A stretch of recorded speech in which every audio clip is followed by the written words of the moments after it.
Hello everyone. So for this economic course, we had our first topic in microeconomics, which was incentives.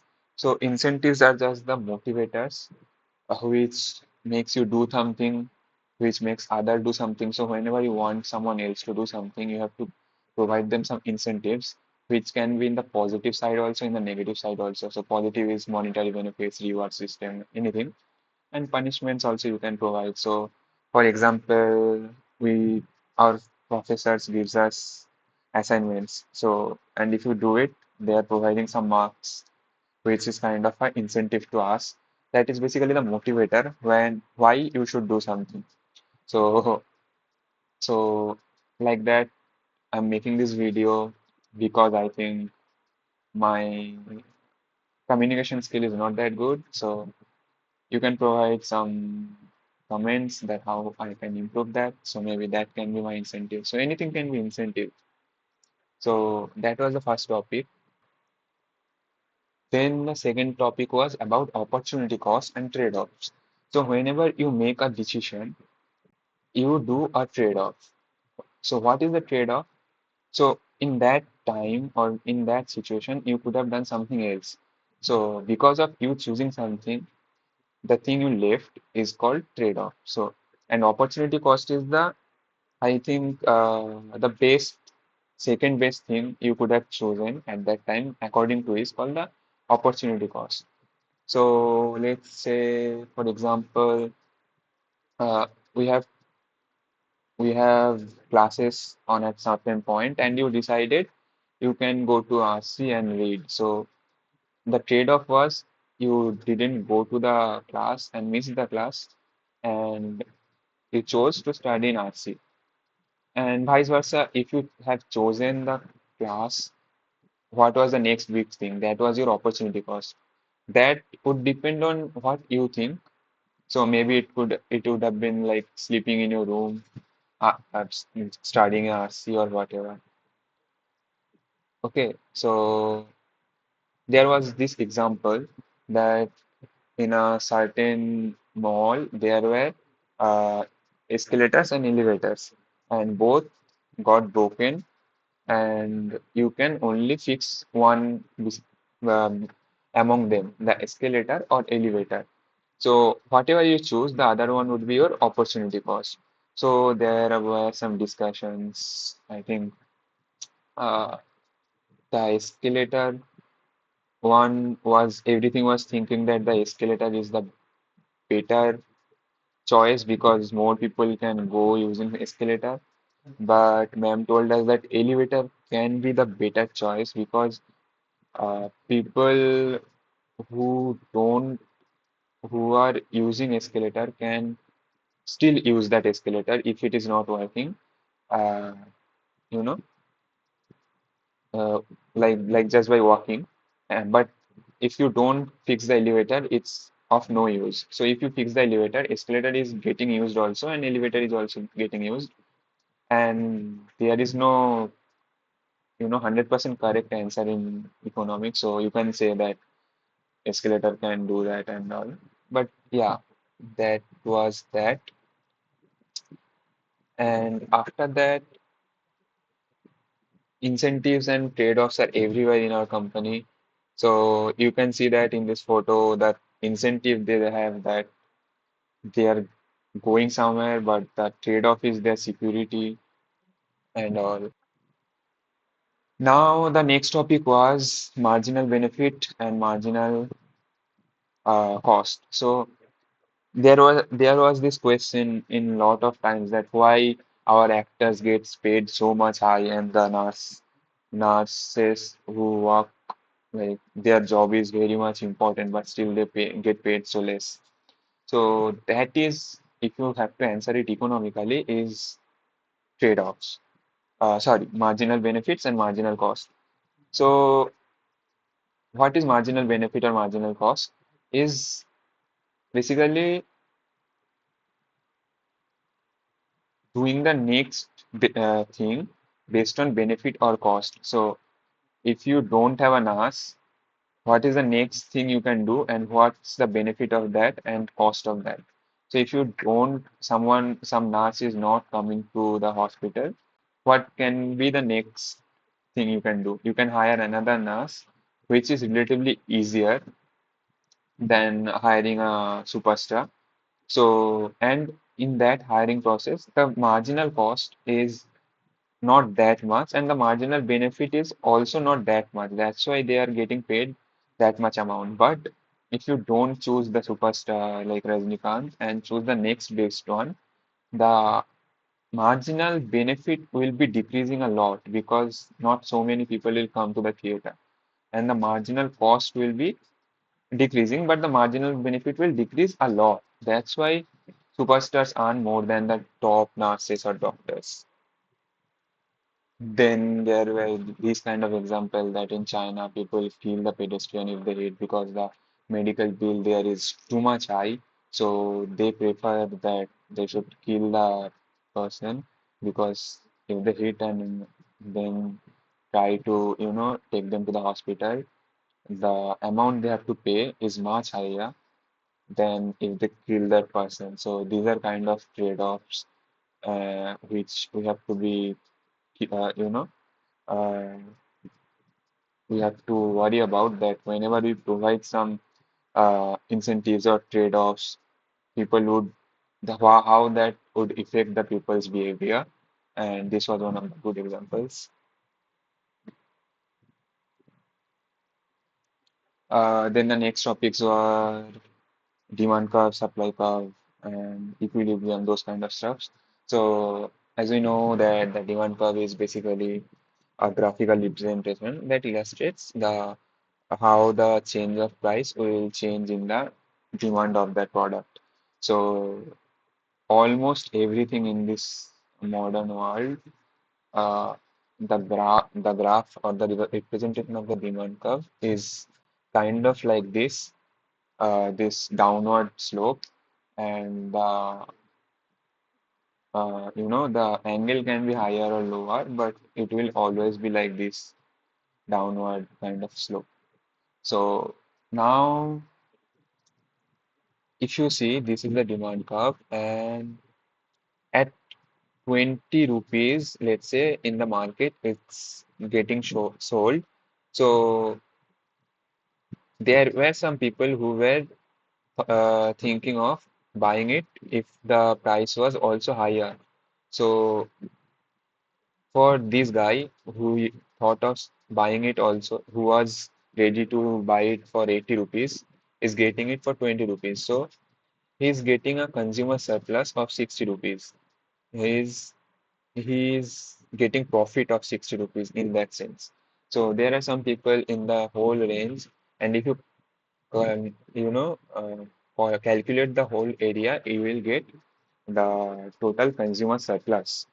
So it's basically a triangle. It's half into base into height. So you can see the difference of this is 60 and the base is 90. So half into 60 into 90 is 2700. It's the consumer surplus. Now there were some discussion when the demand curve can shift.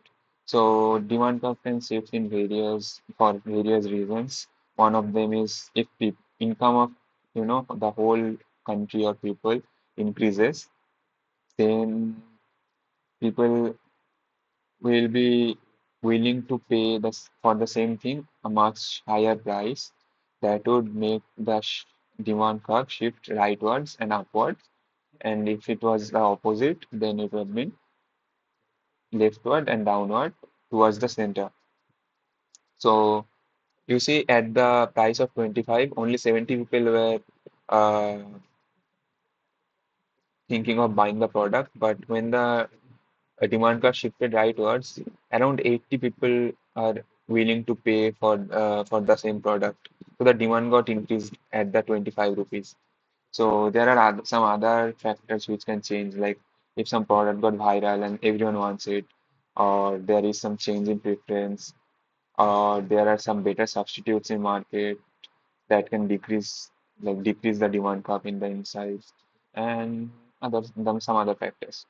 So something was called as inferior goods is where where when the income increases, the demand curve shifts leftward towards the center. So it's like the opposite of what usually happens. So inferior goods are like cheap quality clothes and everything. So when people start earning more, then they stop using those kind of products. So the demand curve of that goes towards the center. So these are the points. And then the supply curve. So supply curve is basically uh, the curve of supply, supply of a product with respect to price. So when its supply curve is just like this upward slope, it will always be like that for almost every kind of product, like same as demand curve. So at low cost, few people will produce that product, and when the price of that product increases, more and more suppliers will come into the picture, and there will be more supply of that product. Okay, so there's that, and if same as the demand consumer surplus from the supply curve, you can get the suppliers surplus. So let's say this is the supply curve, and it's getting sold at 50 rupees. So in the below level also, there were some suppliers who were willing to buy that product. So sell that product in 5 and 10 and 20, and they are selling it in 60. So they are benefiting some amount from that. So the area, so this guy was willing to sell it for 5, but he's selling it for 50. So he's earning 45. This guy was willing to sell it for 20, he's selling it for 50, he's earning 30. So this whole area is the supply surplus. So it's same, you have to calculate. So if you see that for half into 45 into 50 is the total surplus in this. So supply curve also shifts with time in the rightward section or leftward section depending upon various factors. So let's say when it gets shift in the rightward section or leftward section. Sorry. Yeah, so there are some reasons when supply curve, shifts rightwards or leftwards. So here you can see that at this price, 20 quantity, previously only the people who were willing to sell it below 10 rupees were supplying it. Now, if you want 20, the demand is 20. Then people who are selling it for, sorry, it was the old and this was the new. So previously, if the demand was of 20 quantity in the market, people who were willing to supply less than 50 rupees were the one who were supplying it. This line. But now the supply curve moved downwards. So suppliers who are willing to supply at 20 is the people who are supplying it less than 10 rupees only. So it can happen for various reasons. Maybe there are some new technologies, uh, you know, or maybe there is surplus of goods or whatever the reason.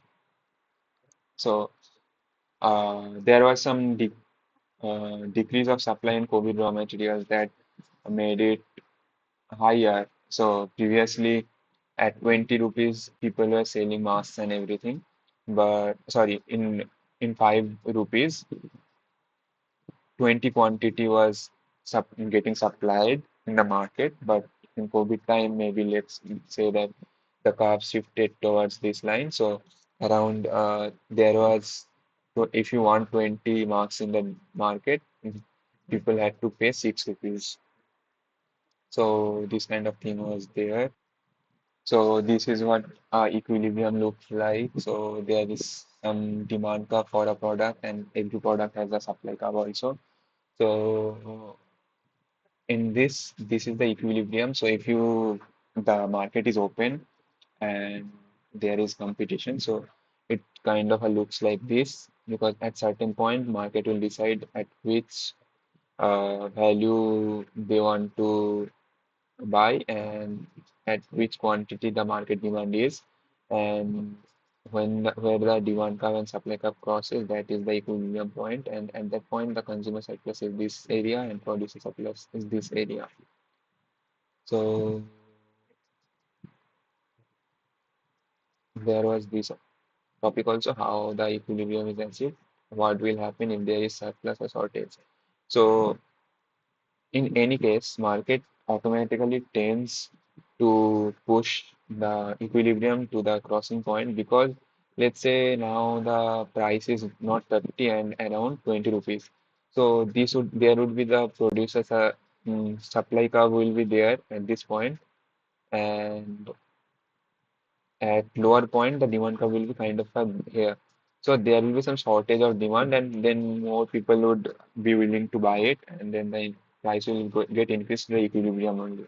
So in any open market, any price of any product will be always towards the equilibrium. So there was this example which I thought was good.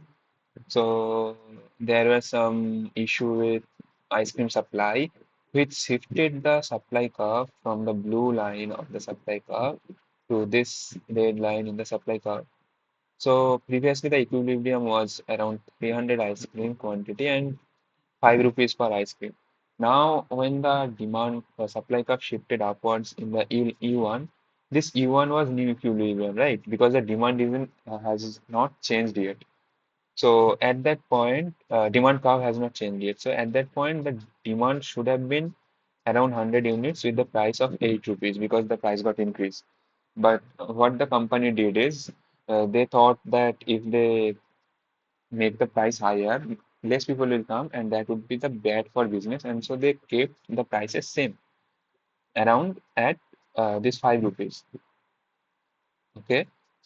So, uh, so what happened is 300 people came at that supply also. So, and in 300 people came, the price that the shopkeeper should have taken from them should have been this, around this point. But they didn't change the price, so there was some loss due to that. Okay, so that was these are the implications of supply and demand curve, where that if the supply is decreased, you should increase the price of that to take it to a new equilibrium. So in this case, we can see that if you keep the demand curve at the same point or the equilibrium you want to take the same point, there will be some trade-offs. So in that case, she lost some money because of that. So the next topic was elasticity of demand. So as we have known, yes, previously that the demand curve is always sloping, but the slope angle of the slope can be different depending upon the product. So here we can see two kind of demand curve. Both are downward sloping, but one is very much steep and the next one is very much elastic. So there are various factors which is that demand curve depends on. So let's say if a product has good substitutes, then if you are decreasing the price a little bit, people won't buy that product. So in that cases, the demand of the product is very much elastic. So in that case, you can see if the price of the product is decreased from 20 to 10, the change in demand is very much from A to C. Okay, so these kind of products are very much elastic, where the availability of substitute is there. Then uh, if it is a luxurious product, because you want if the price of the product is increased a lot, increased as increased, you won't buy it because it's not necessary for your day-to-day life, right? So this kind of products, and maybe products where you have to do some big investment. If you wanna buy a house and the price of that area increased a lot at certain point, so you won't buy it at that time because the price increased and it's a big investment. So, and for the inelastic demand curve, there are products where there are no substitutes, uh, food, you know, the whole food industry, the demand curve is very much inelastic because if the price is increased a lot, you cannot do anything because the quantity you cannot decrease a lot because people have to like eat, right? But if you think of something particular in food industry, let's say carrot or something, that is its demand curve would be elastic because if the price of carrot increases a lot, people will buy potato or some other vegetables and replace it. So there are substitutes for that. So and to calculate the elasticity of demand, you have to calculate the change in quantity and divide it by change in price. So and if it is greater than one, then it's elastic, and if it is equals to one, then unit elastic, and if it is less than one, it is called inelastic. So change in quantities, unit is maybe number or kilo or kind of like that, right? And the price is in dollar or rupees. So you cannot directly calculate that. So for that reason, you have to calculate the percentage change of that product in the quantity and price also. So for that you can do is quantity after minus quantity before by quantity before. So into 100 will give you the percentage change. And similarly for price after minus price before by price before into 100 will give you the percentage change and you can then calculate that. So in the elasticity of demand, you have to think of industry wise that if the price is shifting, what about the revenue? So for this D1 demand curve, which is inelastic, if you see, if we increase the price from B to A, the new demand will shift from 100 to 90. But what about the revenue? So revenue we know is quantity into price. So previously it was $10 into 100 rupees. So the total revenue was 100 into 10. But now when we have shifted the price from 10 to 20, the quantity of demand has not changed that much because it's inelastic and the new revenue is 90 into 20. So in inelastic, if we increase the price also, the revenue increases. But if you see that for the D2 elastic demand curve, previously the revenue was 220 into 10 at 10 rupees, which was a lot. And when we increase the price from 10 to 20, the demand decreased to 90. So it got decreased by the total revenue got decreased. So these kind of factors you have to think of.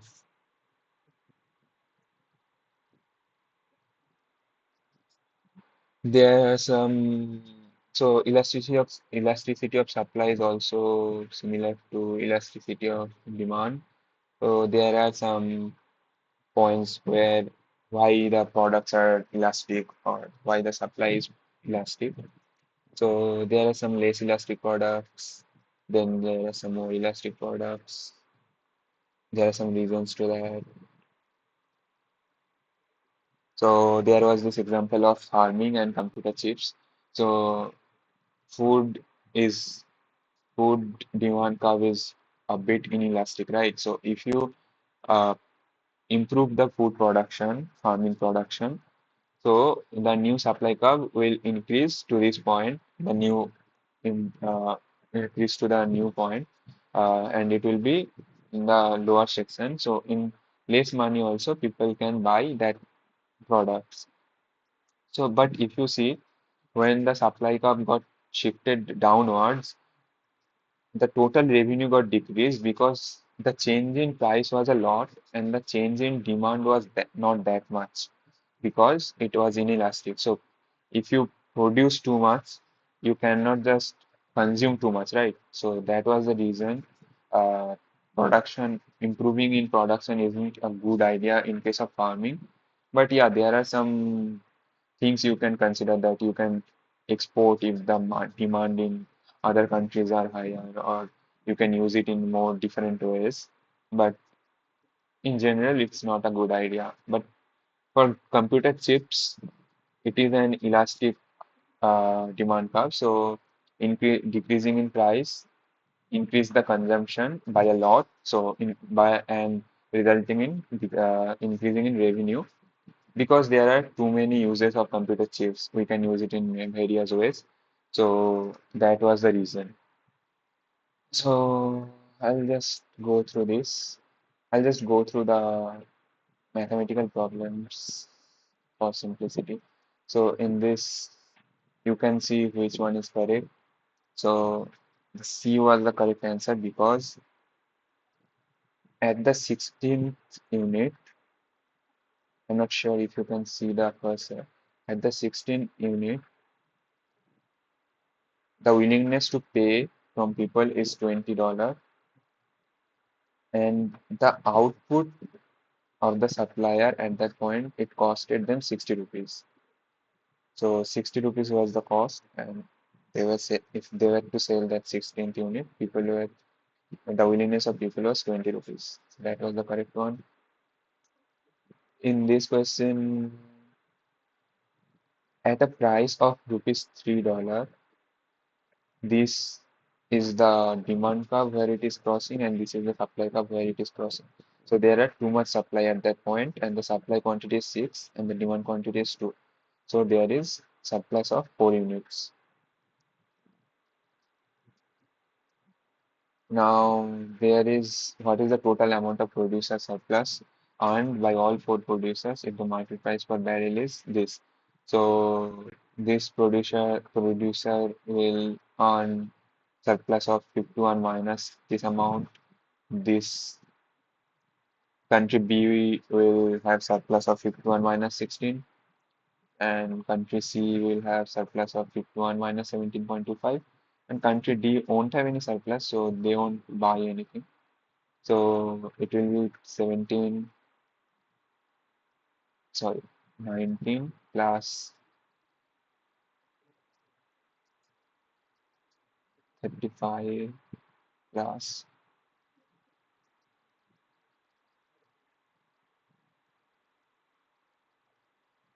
so total is 87.75.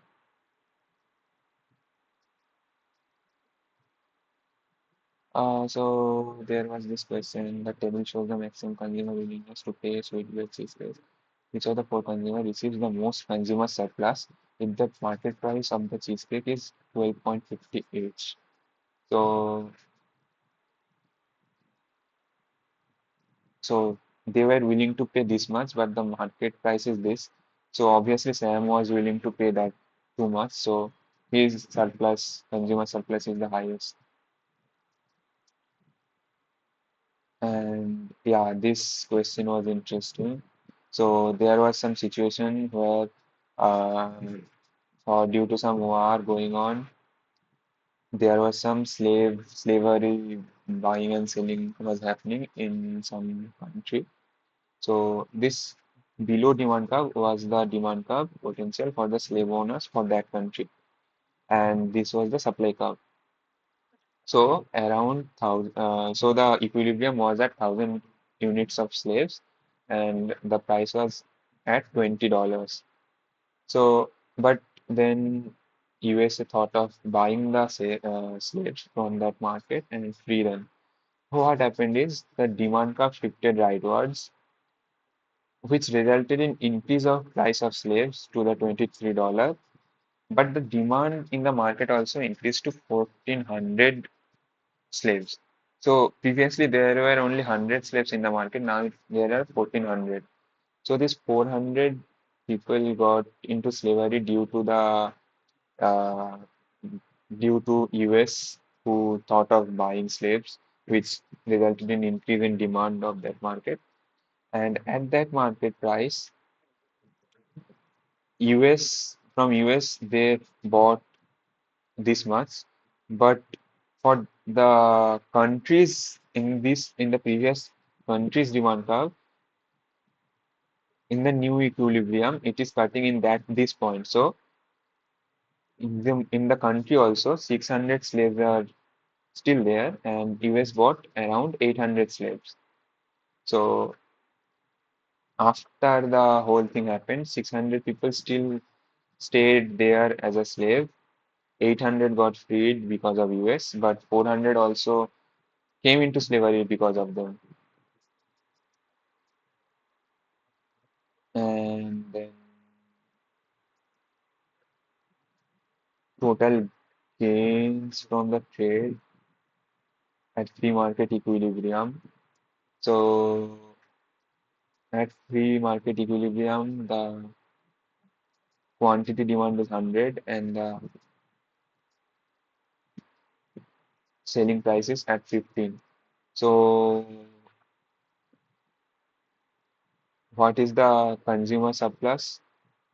It's this triangle. So 25 minus 15, 10 into 100 into half.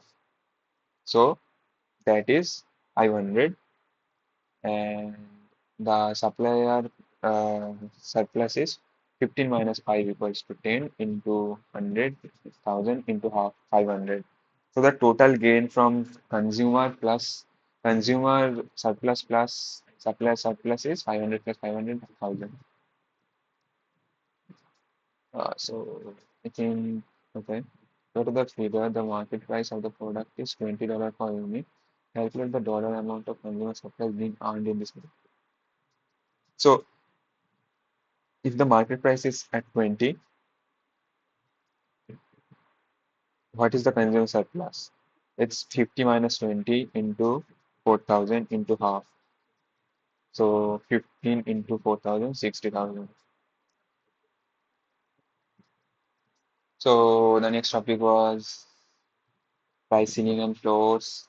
So this is equilibrium market, but if you give price ceiling is basically this from government, let's say, they decided that the price shouldn't be more than this amount.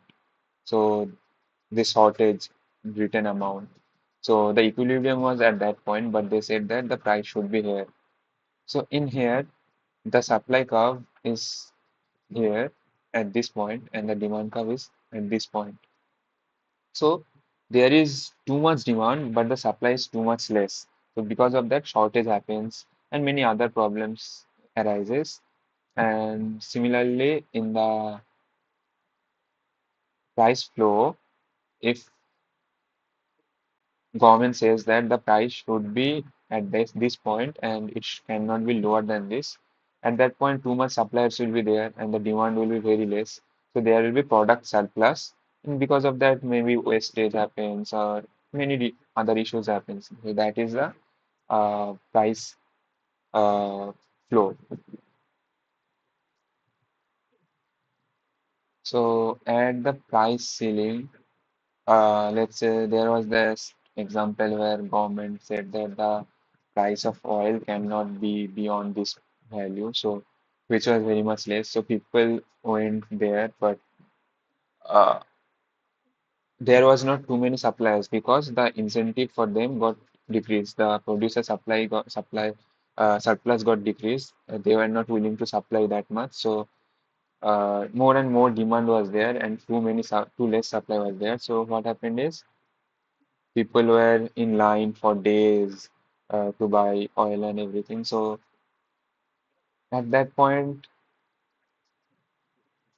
people had to wait. So because of that, there was some trade-off. So in that trade-off, they are buying it in a less price, but the time that it was getting wasted because of that was the trade-off.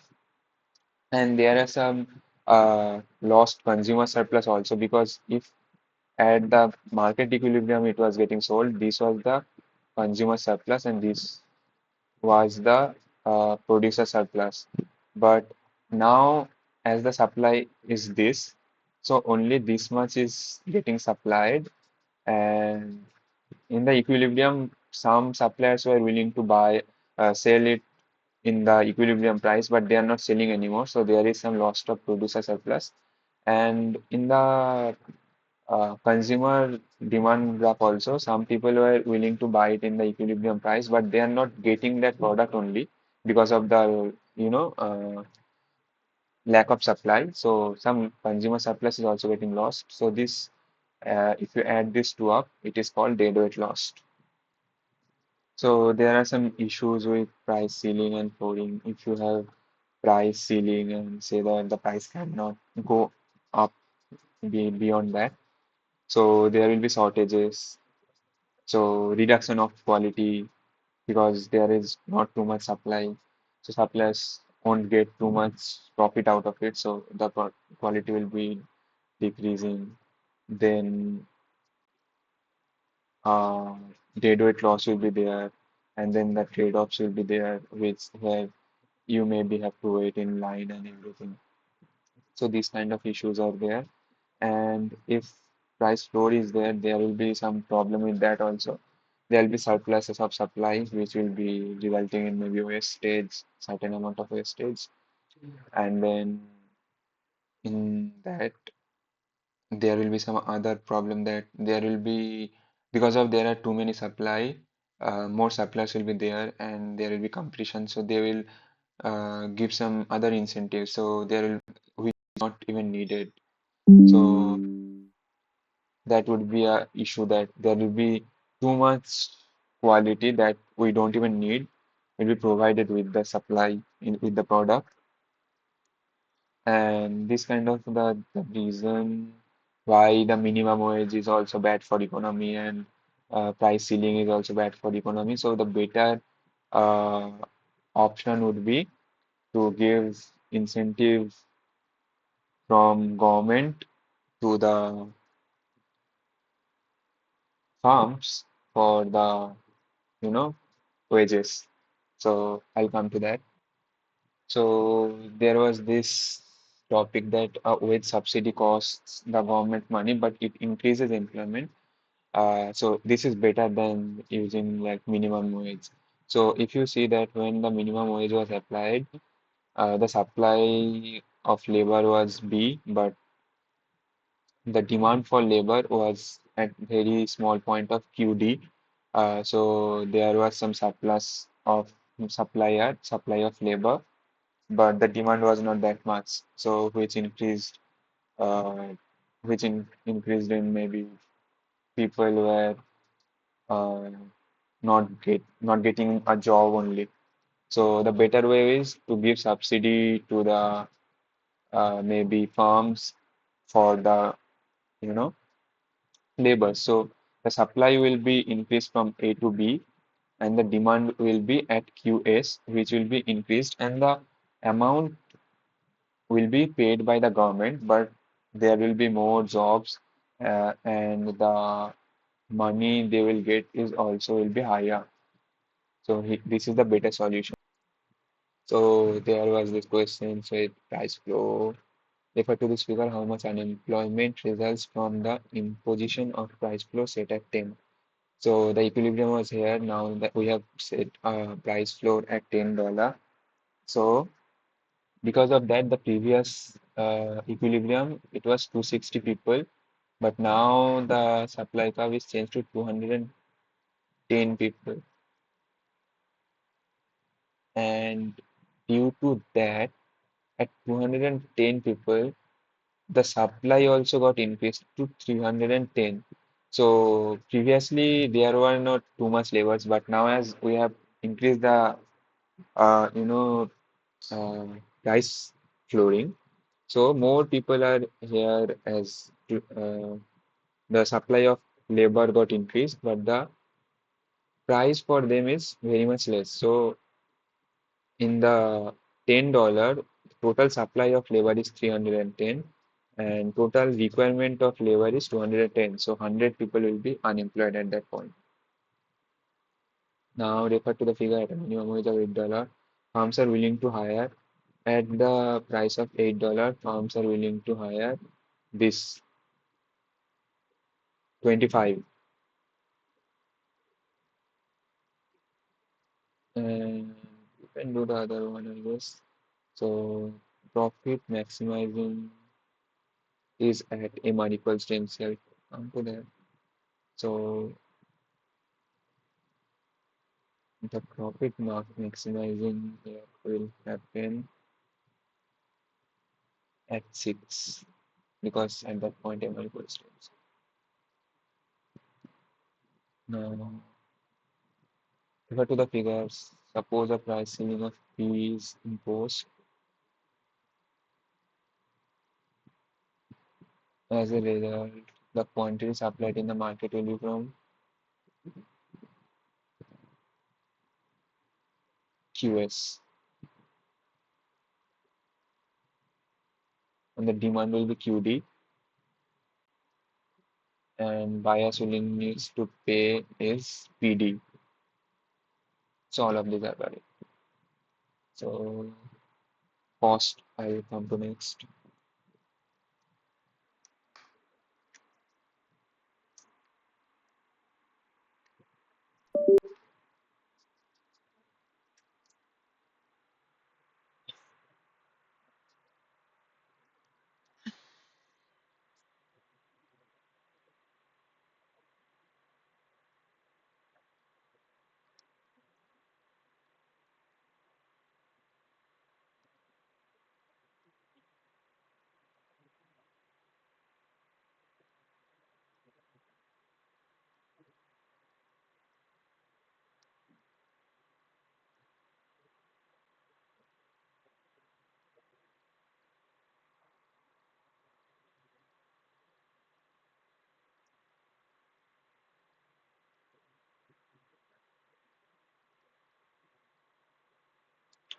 Okay, sorry about yeah. So for the total cost and cost of production, I think this slide is the most important. So to calculate total cost, you have fixed cost and variable cost. Fixed costs are the costs which are fixed, which don't change with time, and variable costs change with time of and with production unit.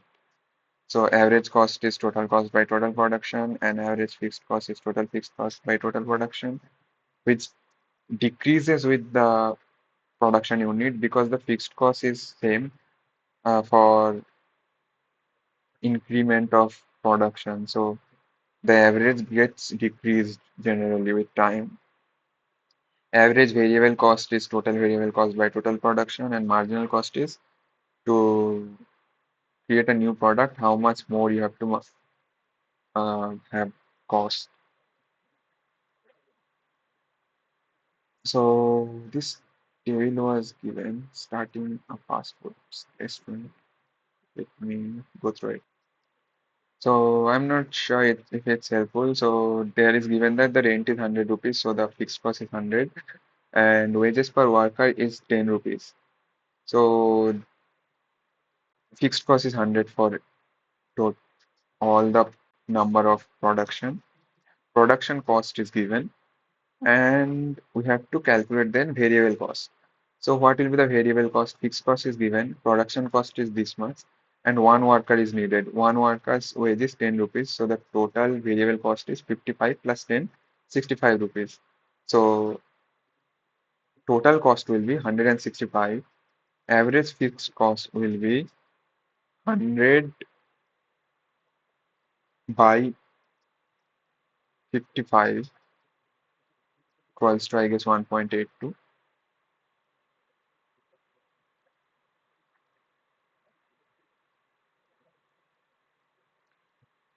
Yep, that is that average fixed cost.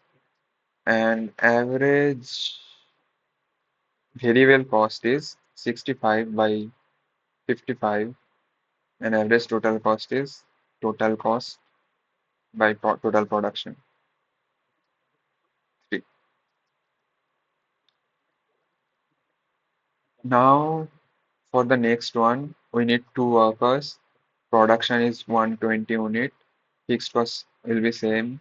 Variable cost will be 120 plus 2 into 10 because two workers are needed, so 140.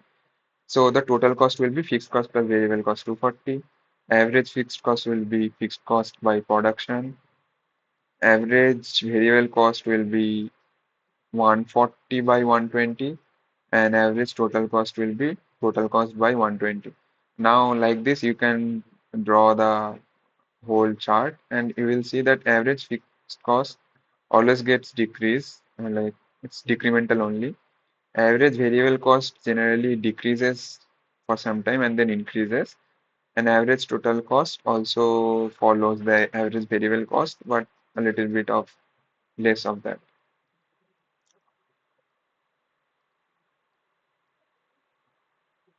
So marginal cost is change in total cost by change in quantity of output. It will give you the cost to produce the next item. So for the same thing, we have the other things, but now we have marginal cost, right? So to produce 55 product, we have, so to produce 55 product, we have variable cost 65 and fixed cost 100. So total cost is changed from 0 to 100 to 165. So total cost got changed in 65 and total quantity got changed in 55. So per quantity cost, change in cost is 65 by 55, 1.2. So this 1.2 is marginal cost.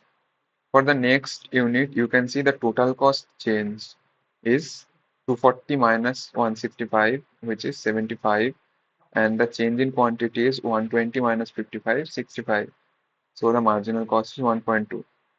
For the third one, change in total cost is 320 minus 240, and change in quantity is 190 minus 120, 70. So the marginal cost is 1.1. So that's how you can calculate the marginal cost, which also increases and then, sorry, decreases with increment of quantity, but then increases with the increment of production. So this is how a graph looks like for everything like marginal cost, average total cost, average variable cost, and average fixed cost. And for profit maximization, we know it's MR equals to MC. So marginal revenue is not there, but we'll see it in future.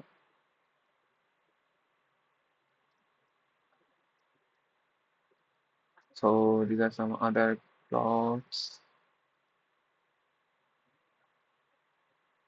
Okay. So now for perfect market conditions, we have to assume that there is infinite number of demand. You can have any number of demand and any number of suppliers. So on that kind of scenarios, the product price will be fixed at certain point, and if you increase it a little bit, nobody will buy from you. And if you decrease it by a little bit, there is no point because the demand is only at the 50 rupees. Why would you sell it in 30 rupees? You will have a you can buy it in 50 rupees, right? There is no point. So in profit maximization, we always have to remember it is always MR equals to MC. So So there was this topic of profit maximization when the profit is maximized. So we know profit equals to is total revenue minus total cost, and total revenue is basically uh, unit number quantity into price, and total cost is average total cost into quantity.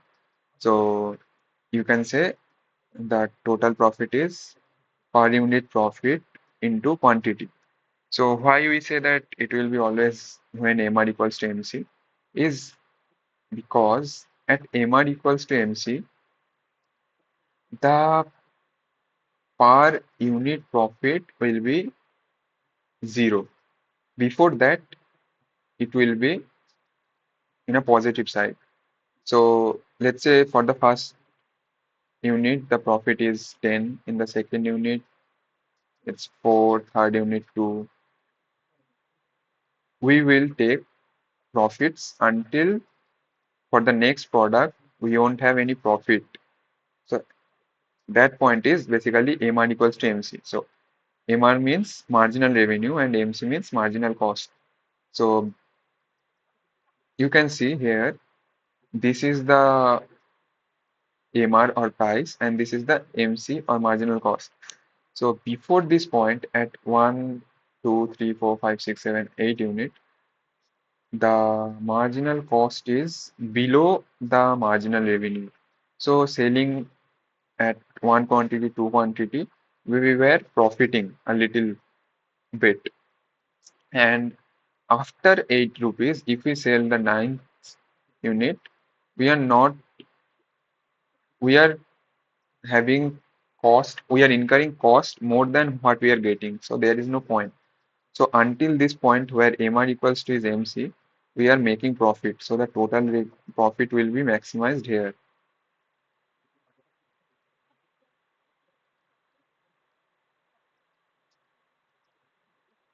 And in this graph, we can see marginal cost is this green curve.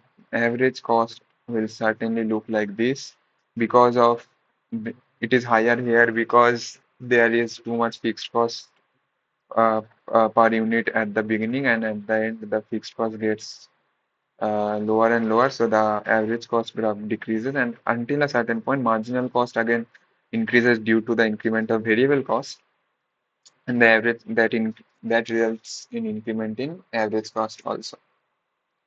So at perfect market condition, M1 equals to P, we are selling every unit at 50 rupees. So we'll sell it until the MR is equals to MC, and at that point the average cost per unit is 25.75. So this green zone is our supernormal profit. So supernormal profit is basically at 50.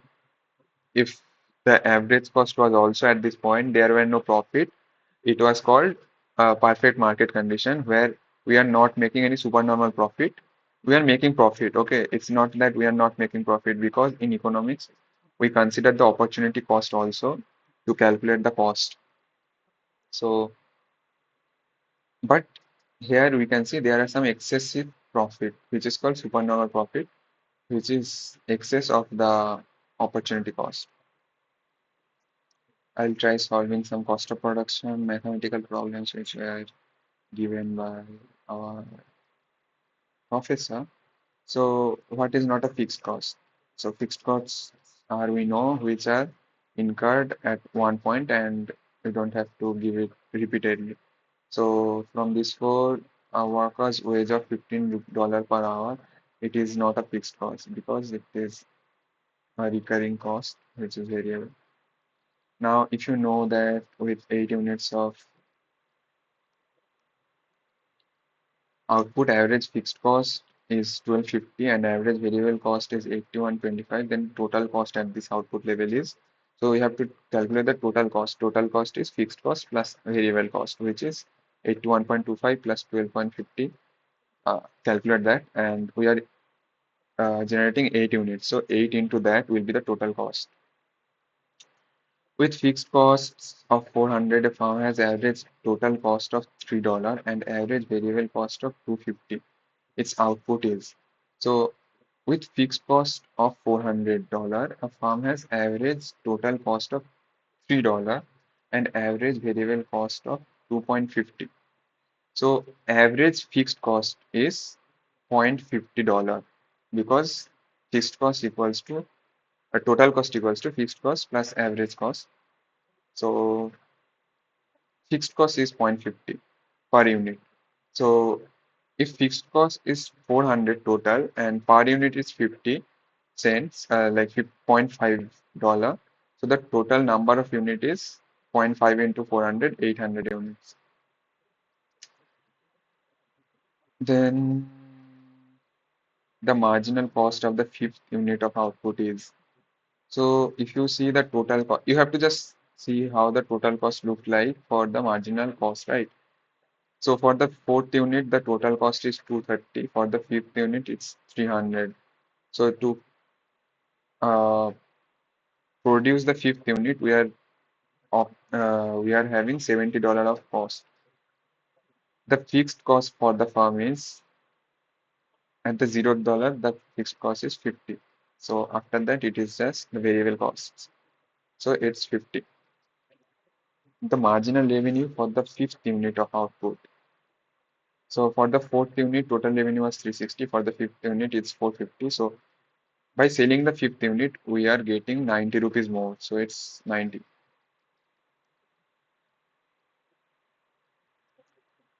Now the next topic is monopoly. So in monopoly, there are certain kinds of monopolies. So one is there is only one producer and there is no differentiation of product. So it's called the perfect monopoly kind of stuff. And if it is one producer, there cannot be any product differentiation. That means it's not applicable. If there are few producers, it is called oligopoly. And if there is uh, many producers and there are no differentiation, it is called perfect competition. And if there are many producers and they have differentiation for each product, that is also a monopolistic competition. Okay.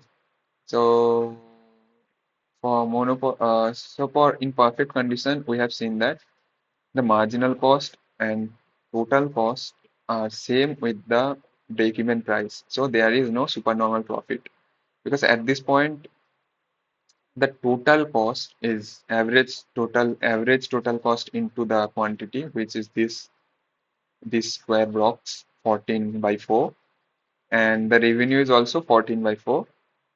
Okay, so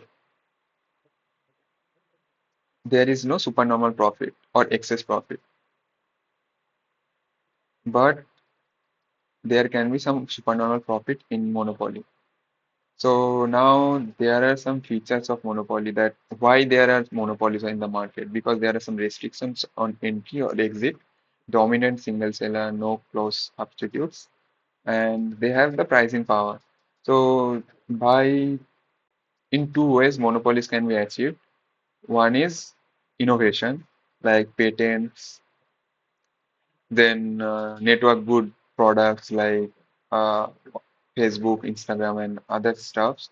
And there is uh, another option that the product with where the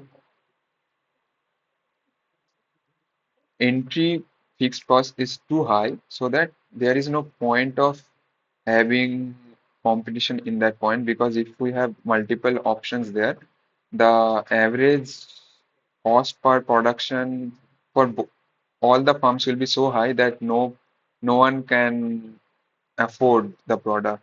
Like, you know, electricity companies in certain states.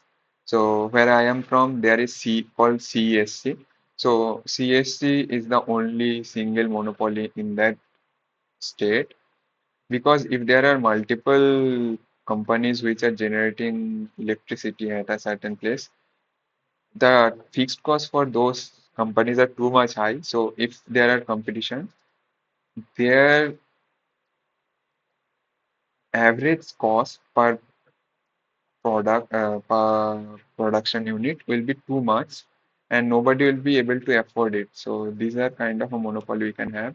So in perfect market condition, the demand curve looks like this, but for monopoly, the demand will be like a normal demand curve and it will be the same as the demand curve of the product.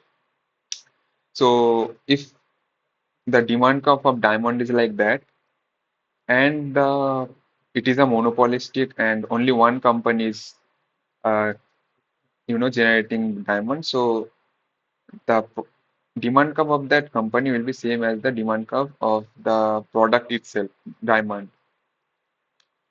Okay, so there is this example where the demand curve is like that, and with increase of production, the marginal revenue decreases with time because at the first production unit you can charge too much, and but when you produce more, the total amount, like the price should be decrease. So the marginal revenue per product decreases with time. So you can see the marginal revenue is like this.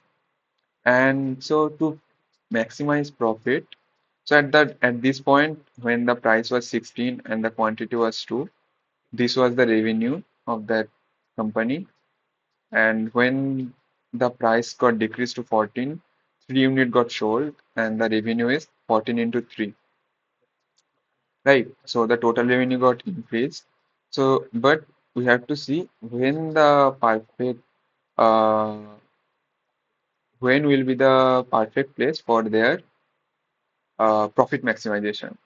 So here we can see from selling 16 to 14, they have lose this much area of revenue and they have gained this much area of revenue. So this is the marginal revenue they have increased and this is the revenue they have lost. Now from this graph we can see that for a monopolistic market the marginal cost is not that much and they have taken it as a single line that it won't be increasing but it should increase with time. And then average cost is decreasing. So you can see the average cost starting position is too much high because of the maybe fixed cost at the starting is high for this product, and then it gets decreased with time because fixed cost is incurred only at the starting point. And this is the marginal revenue, and this is the demand curve. So where should we have the profit maximization? As we know, it is always MR equals to MC. So this is the MC line and this is the MR line and it's crossing in this point. So if we sell this much product, people will buy it at willingness at buy at B, so 12.50 and 80 product will be sold and this total will be its revenue and at that point the average cost is this much. So at 250, $2.50. So $2.50 into 80 will be the total cost of the company. And this green box, 1250 minus 250 into 80 is the profit of the company, which is supernormal profit. So yeah, what is the monopolistic price and output level here? We know marginal cost this and marginal revenue this. So this will be the point where the price is 1650 and quantity is 40. So B. So like that. Yeah, so demand curve for monopolistic is not always same. It will depend on the product. So if the product's demand curve is like this, okay, this was something other topic. Sorry about that. I think it was okay. Yeah. So demand curve for the monopolistic will be also varying with places or maybe other depending upon other factors. So there was this example that at certain for some certain product, the demand curve in Europe was like this, and the demand curve in Africa was like this. But here they were selling it. If you see the revenue is this, and they were selling it at PI value and profit maximizing in this area. But if they sell it in PI here, nobody will buy, so there will be no profit. But if you see this demand curve with respect to this demand curve, the profit maximization is at price PE. So they can sell it in PE and they can have a profit of this amount, this small box. So this is how they can differentiate the price. But there are some issues that black marketing will happen. People will buy from here and sell it there, those kind of things. So what happens with monopoly in competition market? There are consumer surplus and there are supplier surplus, and there is no supernormal profit. But in monopoly, as we are selling it at this point and not in the equilibrium point, because the supply is controlled by the monopolistic company, They are making this excess profit, and these many people were willing to pay it more than whatever they are paying. So they have some consumer surplus, and this unit which we could have sold if we sell it at the average cost and with no supernormal profit, this deadweight loss would not be have it wouldn't have been here, and the profit also would not been here. So the cost of monopoly, these are the cost of monopoly. And for network group product, there was some bad thing is that for music, if more people are in listening to a certain music, more traffic will be there, and some good music which don't have maybe traffic or it's not popular, they don't get popular.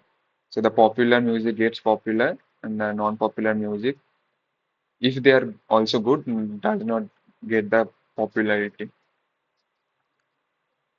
So there are some good things about Monopoly too, that it motivates people for research and development and idea and those kind of things. If we don't give monopolistic market to the producers, they won't spend money in developing a new drug or new things. And for the solution of dead weight loss, there is no solution till now.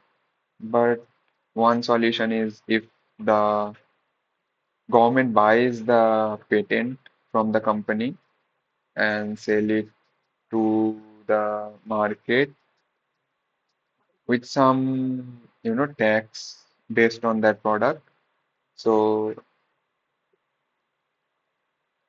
they can make money out of it, but then again, government don't have that much money that it can buy it, and they cannot, you know, uh, so if they want to buy the patent, they have to estimate the value. So it isn't always perfect, so it's too much risky. So there is no solution until now for the data loss for the monopolistic market.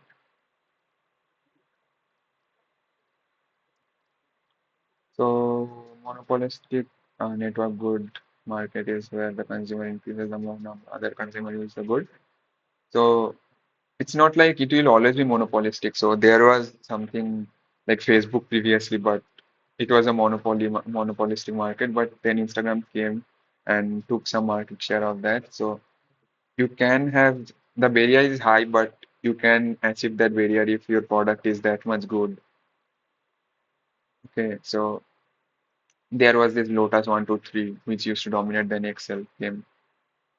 So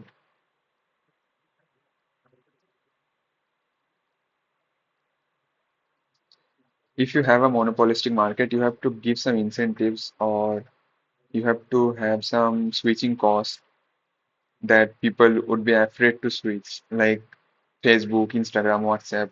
Why we don't switch to other applications? Because we have maybe previous stats backed up in Google.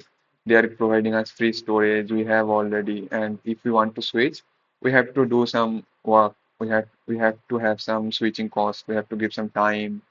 We will lost our backups and everything. So these are the switching costs. So this is the reason why Uber couldn't been a network good product because there was no switching cost to move from Uber to other apps.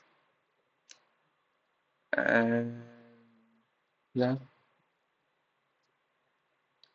so for monopolistic market, price discrimination is a good way to increase profit, and also the pro product will be also used to a lot of people.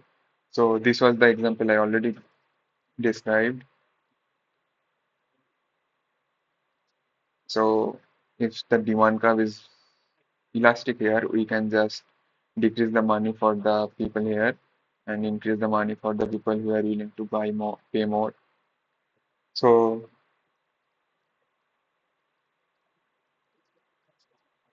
so there are five types of price discrimination is there. So first is first degree price discrimination, where we discriminate every unit with the willingness to buy until it's into the marginal cost or average cost.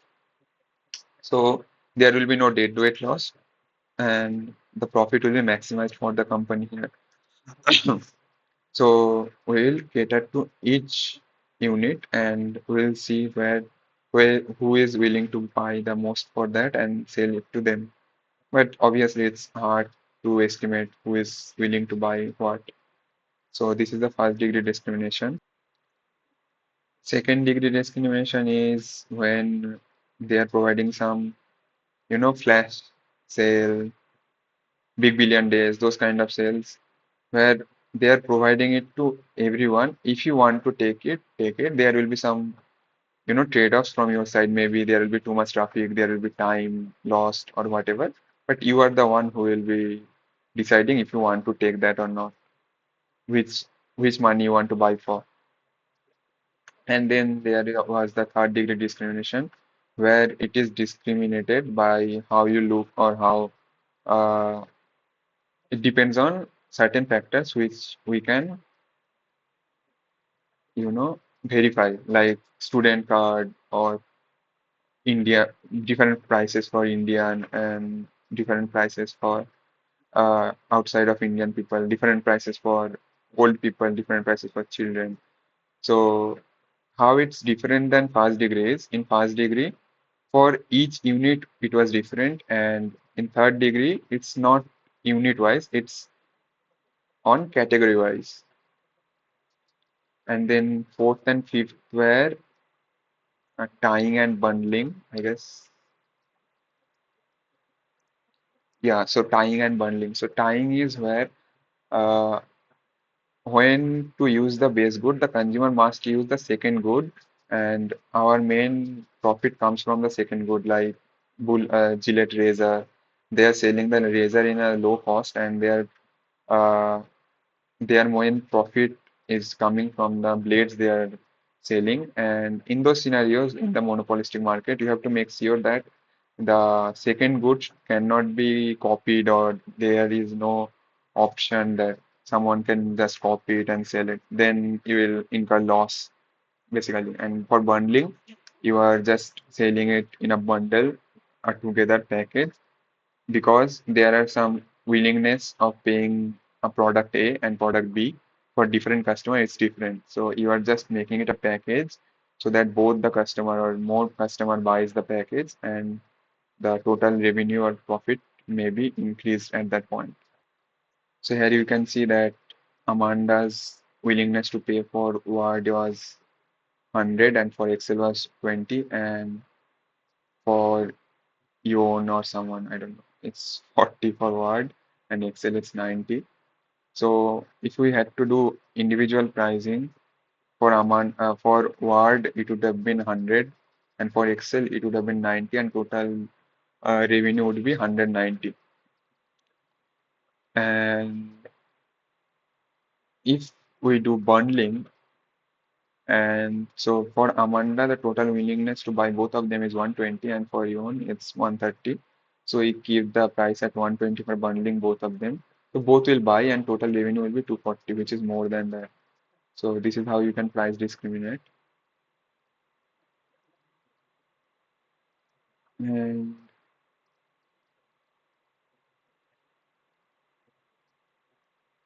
same like in movies also. But sometimes it does not work like that, because give if you bundle the two movies and create some other movie, new movie, which have elements of both, people may not willing to go to that movie because they want some specific things. Also, if you see, maybe Amanda doesn't need a product where these two are together, and she needs only Excel, so that she will only buy Excel whatever you do.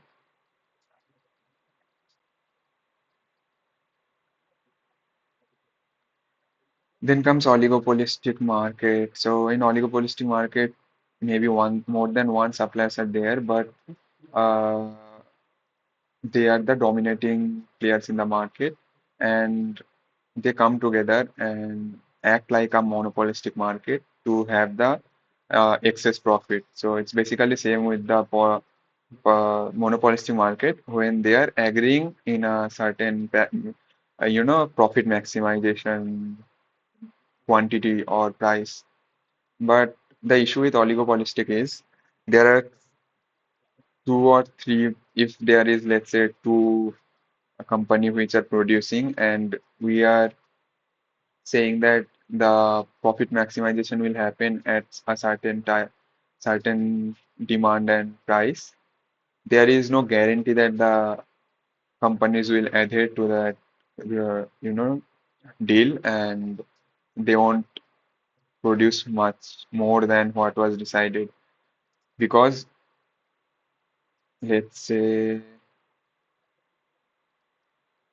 they have decided that at quantity zero, the profit is this much, and at quantity one, it is the profit maximized. Okay, let's say in the quantity zero, the profit is maximized, and if they try to increase the quantity to Q1, they will lose this revenue and they will gain this revenue.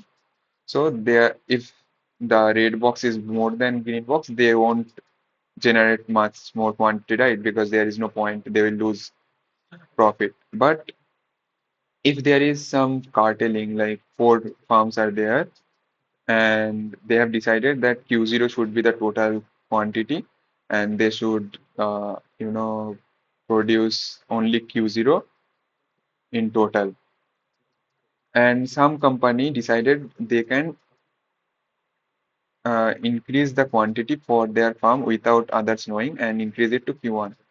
So the quantity increase, the revenue will be only taken for that single uh, supplier, but the loss will be for other members too. So there is this incentive of getting too much revenue and not losing that much, incurring that much loss if you are cheating on that deal. So cheating always is beneficial, like benefited to the companies in case of cartelling.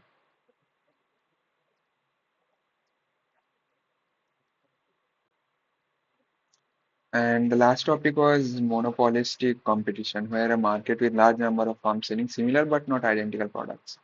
So in short run, if they have some new product, they'll earn some supernormal profit because this is the average cost and this is the marginal cost. And let's say the demand is at Q. So this profit they will make. But with time, if there are multiple differentiated competitive products, it will there will be some new products and the demand will decrease till this point and there will be no supernormal profit left. So these are the difference. So they won't have any supernormal profit, but they are not making production till the point where the average cost is crossing the marginal cost. So they will make less number of products and they will make less revenue, but there will be no excessive profits like that. These were some questions, I guess. So, so there was this question that if both of them cooperate, total they will earn 2020 each.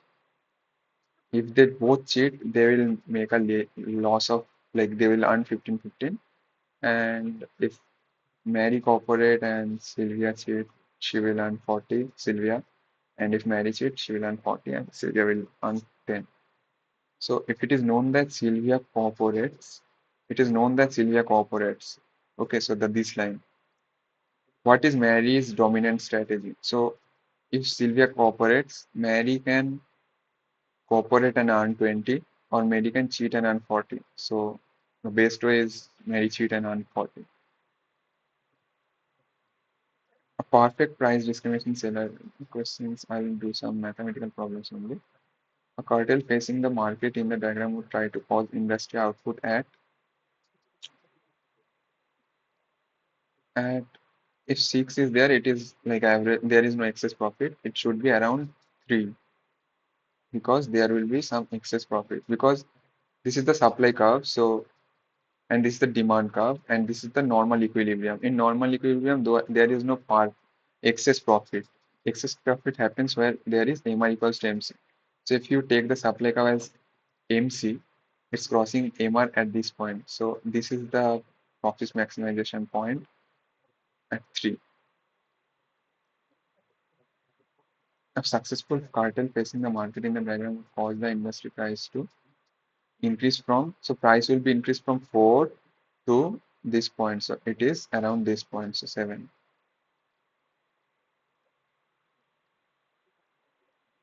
Now, so it's about cement profit for OG cement, low price is 60/60.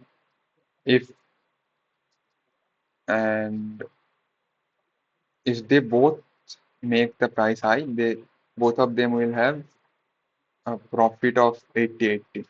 But there is no cartelling, so the equilibrium will come back to the 60/60 part where both of them can sell it in low price and earn 60/60 profit. Jonathan values word at 100 and Excel at 90, and Excel values word at 80 and Excel at 60. If the program is sold as a bundle, what is the profit maximization price?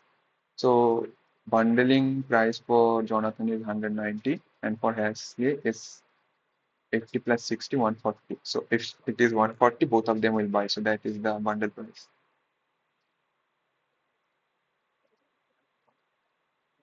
Okay, so maximum willingness to pay for a good A and B, John and Mary. Assume the farm has zero cost. If the farm were to set individual prices for each of the two goods, how much total profit does it earn from a good A? So from good A, it has zero cost. So we have to have the price set at 90 because if we set it at 35, both will buy, but the profit will be 35 plus 35, 70. So we have to set it at 90 and we'll have a profit of 90. Now refer to the table. What is John's maximum willingness to pay for the bundled goods? For John, it's 90 plus 30, 120. Refer what is the Mary's maximum willingness to pay for the bundled goods? It's 70 plus 30, 105. Refer to the table. If the farm were to engage in bundling, total surplus is, so if they are doing bundling, it will be sold at 105 for both of them. So 105 into 2, which is 210, right? So they will be selling it at 210, and what is it? 210, 225. Yeah. So 210 will be the producer surplus. Now, John, Mary, Mary's willingness to buy the bundle was 105, and she bought it in 105. So there is no surplus for Mary. But John's willingness to buy the bundle was at 120, and he bought it in 105. So he had a surplus or like feeling of profit of around $15. So the total surplus, the consumer surplus plus the producer surplus is 210 plus 15 of 225. Assume if the farm were to set individual price for each of the two goods, how much total profit does it earn from good B? Obviously 70 because if it's set 30, the farm will earn 30 plus 30, 60. And refer to the table if the farmer to engage in bundling, its profit would increase by how much related to setting individual price. So if we set the individual price at 90 and 70, total will be 160. And with its bundling, it's 105 into 2, 210. So it's from 210, it's moved to 160 to 210. The difference is 50. refer to the based on the demand cars or monopolistic product in different markets, market A and B, through the process of price discrimination, how much profit is the monopolistic making in market A?